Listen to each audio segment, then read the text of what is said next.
Welcome to Sailing Stories. I'm your host, Jerome Rand. We're no longer aboard Mighty Sparrow. We're actually in the woods of northern lower Michigan.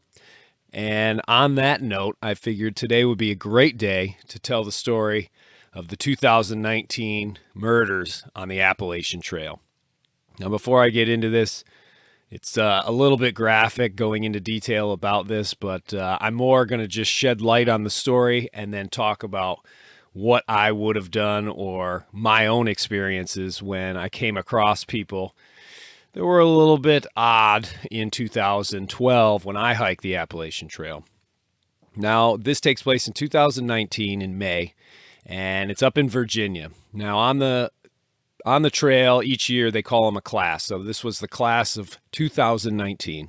And every once in a while you get some oddballs that hit the trail, and even more rare, you're going to get somebody who's actually kind of sketchy in the way of a little bit violent, a little bit angry, very different from the normal hikers that you're going to encounter when you're out there. But in 2019, there had been a guy who went by the name of Sovereign, and he was definitely the sketchiest of sketchy. A lot of reports of him threatening hikers, trying to claim shelters all to himself, and actually even brandishing a weapon towards some hikers, which led to him getting put in jail a couple of times, but only held for a little bit and then typically released. Now, in Virginia, just north of Atkins, there were a couple other hikers, and one couple had gone up and they found a nice little camp spot, and they were set up to just camp for the night. And another hiker earlier that day had actually spotted Sovereign when they were in the town. And everybody on the trail sort of communicates via these register books that are in all the shelters and in a lot of the hostels. So the communication chain is actually pretty good. And these days with the internet, there's a lot of communication going up and down because everybody now has the cell phone on them. So if something odd is happening on the trail, it's going to spread like wildfire, which is actually a good thing when it comes to safety. Now, this young woman had gone and actually spotted Sovereign in the town and did a little due diligence, checked on it, and did find that it was him. And he had taken off into the woods to start hiking north, and she was soon to follow. During the daytime, you might not be all that freaked out. Coming across somebody is sort of a strange person and has a bit of a history like that. But for me, if I was in that situation and I knew a sketch ball was basically out in front of me and I was going to try and pass them, if I was alone, I would probably do a second thought and skip ahead maybe 30 miles on the trail, get a ride, take a taxi, do whatever I had to do, put enough distance in between me and that person that hopefully I could just continue on the trail without ever seeing them again. Believe it or not, you can be 10 to 20 miles ahead of one other person for the entire length of the trail and never once bump into them. And that probably would have been my first precaution, just so I didn't have to. And I've run into some oddballs out in the woods. You come up to a shelter, you start talking with somebody, your spidey sense starts tingling, and usually they expose themselves as far as how dangerous they could be just by the way they talk and their mannerisms. And typically, if I got in those situations, I would end up actually leaving pretty quickly and just continuing my hike. And actually, one of the things, after I'd encountered one or two of these people along the trail, which it is, again, pretty rare, I remember sort of my MO. If I walked up to a shelter that had one or more people there, instead of immediately dropping my backpack and sort of settling in, I would pretty much just stand there and then, talk to them, do a little pleasantries, this, that, and the other thing. And if I wanted to really go, then I wouldn't even have to hesitate for a second and I could just keep hiking. And that way you're not making much of an impact. You're not you're not triggering anybody into all of a sudden being like, yeah, I think I want to stab that guy. And so you can just get in, get out, and then you're good to go, because it's kind of cool just to see the shelters. They're all a little bit different. Well, in any event, so these two were camping there, and then there was a third. So it was a guy. So it's two guys and one girl. And then this young lady, she ends up catching up with Sovereign on the trail, and she passes him, and it's all good. It's no big deal.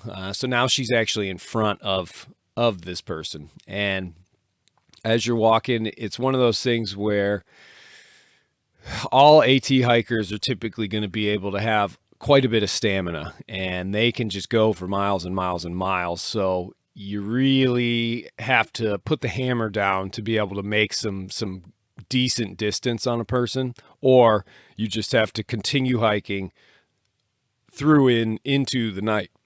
And so essentially, this hiker, she goes and finally comes upon this campsite. It's getting sort of late in the day, and she basically goes into this campsite and sees that there's other people there, and that always breeds a bit of safety.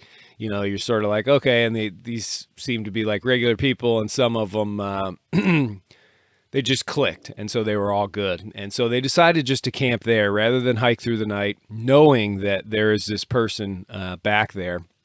But they had made some assumptions. One, they assumed that he didn't have a tent, and that because he didn't have a tent, he would have stopped at a shelter that was further down the trail, further behind them on the trail. And that was definitely not a great move, because you never really want to assume it. I think if you have someone that is known to be sort of crazy and a little bit violent, you want to put as much distance as possible in between you and them. And hiking through the night definitely can be a bit scary when you're alone, but if you're in a group of people, then it's quite an enjoyable experience, I think, and you feel a lot safer. And I think that, well, obviously I know that had these people all just decided, you know what, this guy's been in jail, the stories are crazy, I think we should all, let's just keep going, and you know, it'll be a great story to tell our kids one day. But in reality, they all decided they were going to stay there. Soon thereafter, Sovereign comes into the camp and begins to set up, and basically he's going to just sort of sit in the woods and be a super creepy, crazy person. But slowly and surely, they sort of they didn't want to just all get up and go immediately. I'm not sure why. That would have probably been my move. Is as soon as I saw this person roll into camp and looks like he was going to stay, I would have been out of there in 2 seconds without a moment's notice. Mostly, again, to not make any sort of impact on that person, so that they all of a sudden get it in their head that you are the enemy. Regardless, they all stay, and they all want to go, but they basically kind of hunker down. And Sovereign ends up sort of moving off away from the campsite a little bit more and a little bit more. And I think at some point they decide, well, he's not really around anymore, let's go. And it's nighttime now, so they've sort of compiled the problems and the issues already by waiting. And so two of the hikers end up packing all their stuff up, and then Sovereign comes out of the woods, and these guys just take off. They just take off running, which is smart, you know, just flee, get out of there. You know, why sit there and try and fight a person you know has that history? If you got legs of steel like all the AT hikers do, then just go, use them. Why not, you know? Then the other two get up to try and get out of there, and Sovereign comes back. He's got the knife, and essentially the attack ensues. And the first hiker, the male hiker, he gets stabbed multiple times. He's on the ground, and the female hiker starts to run. She gets tackled, and she gets stabbed as well. And she ends up they're in the pitch black. It's on the Appalachian Trail, and she's wounded, but eventually there's no light. Her headlamp goes off, and so Sovereign ends up retreating off into the woods. He's got to go find his dog or something like that, and essentially she's left alone. And so she's able to somehow collect herself after being stabbed multiple times, get up, and then start walking on the trail. And she ends up going in a southerly direction because she thinks there are some hikers that may have camped further back on the trail. She couldn't find her headlamp and she couldn't find her glasses, and she's just using a little lighter to sort of light her way until she gets far enough away that she can actually turn that headlamp on.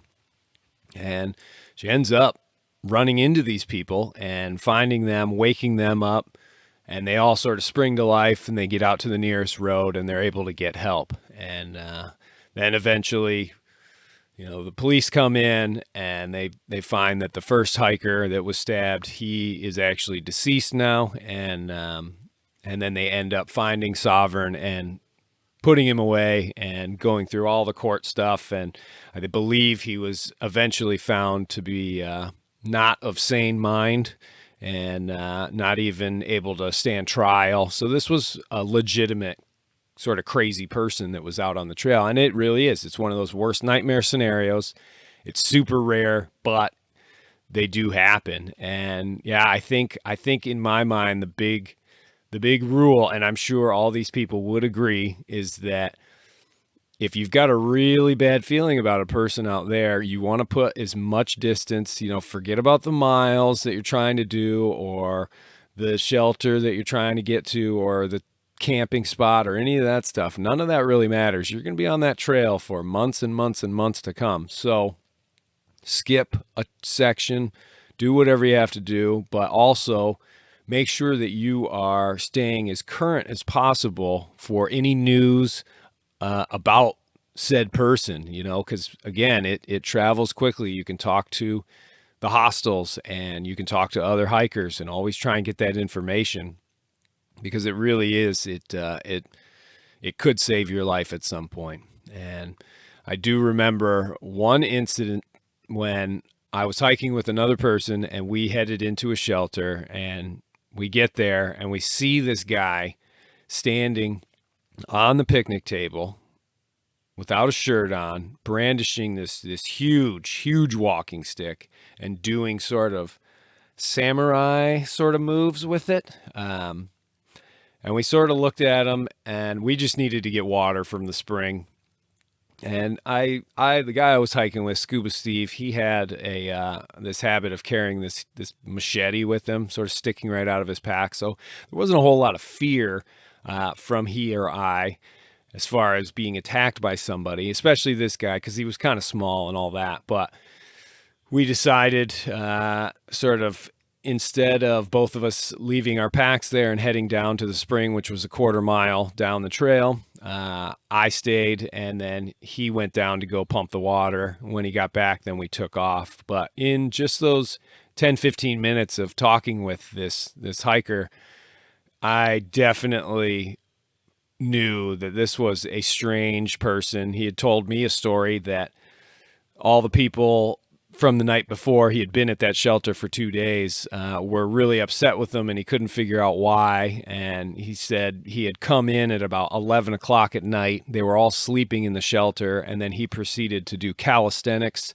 and pull-ups on some of the beams in the shelter, thereby obviously waking everybody up and just sort of completely disregarding anyone else and what they were doing for his own agenda, I guess. But it was one of those things where Steve and I we had thought about staying there, and that was sort of our plan to check it out. But just being around such a strange person, we decided, no, we're gonna kick it into high gear, and we're gonna put some distance between us and him. And that was sort of our way along the trail, and it seemed to work out pretty well. So that is the story for today, the old Appalachian Trail. It's a crazy place, and they always say that the trail is way safer than anything else, and maybe statistically it is, but you do have to remember that the trail, just like anything else, is only as safe as the world is around us. And sometimes the world feels really safe, and sometimes it definitely doesn't. So you have to take that into account. Thanks for watching, and more to come.